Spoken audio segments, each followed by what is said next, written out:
Interesting story, Greg, surrounding this Walter Rouse. So here is a Stanford offensive lineman. We talked about him at length the last couple weeks. 2,500 snaps, 39 starts, honorable mention all Pac-12. A guy that would fortify just about any offensive line in the country. Well, he commits to Nebraska. Now, this is the first one I've seen of this kind. We see this all the time in high school football, of course, but here's somebody that committed out of the transfer portal, announced it, and then they flip a couple days later, Rouse to Oklahoma. Yeah, I mean, and I think he's done a good job explaining his reason for doing that.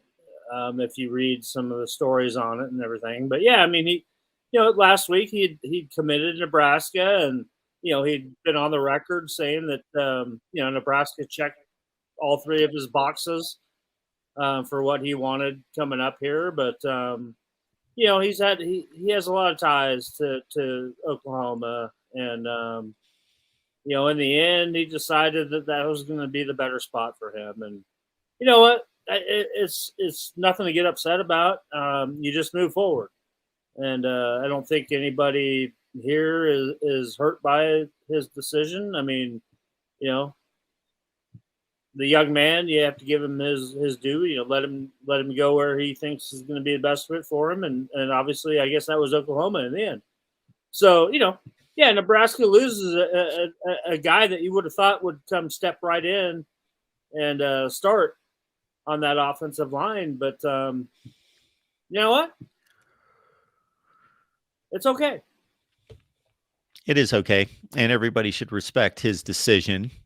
And you just kind of hate to see it from the standpoint that the fans are invested and the fans are emotionally invested. And when they see a nice addition for the football team, then they get behind that guy. And then 2 or 3 days later, he changes his mind and goes somewhere else. So And you know what, too, that when you even talk about that, and we don't know, but there's NIL that you have to think about too.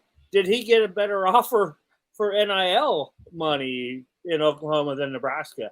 I'm just throwing that out there. I don't know that. I'm not trying to, stoke any fires here, but hey, you got to factor that into it as well. you can, exactly. I made the same statement, posted a video about the flip at that time, and I made the same comment. Not reporting this. I don't know this. It's a possibility. There's so many more opportunities for these athletes nowadays than there were, than just deciding what school you want to go to, and what the best path is you to get to the NFL. By the coaches that you're going to be playing under, and so forth and so on. But NIL has come into the factor here on a lot of these. When you see somebody commit and decommit like that, there's got to be something else kind of going on in my mind. But I'm not saying it is, but I'm just putting it out there. Do you know offhand when school started, or has it started No, yet? it starts on the 20th. Okay. Yeah. So I'm just going to throw out a hypothetical situation. There's a football player by the name of, I don't know, Walter Rouse, or, whatever. and so anyway, just there's obviously a point in which once you make that commitment, if you've signed a scholarship, you've enrolled in class, then there's no going back, at least for that football season. Right. Yeah. So, I mean, this was totally school hasn't started yet. You haven't enrolled officially. And, so all you've done is actually just commit, and you didn't sign anything. So, yeah, it's totally up to the player, and every player's got a different agenda, and who knows what happened. But heck, you can't be hurt by it. You just got to move forward. And I'm confident that Nebraska will keep adding to that offensive line. Obviously, it's a huge priority. So, as is the defensive line.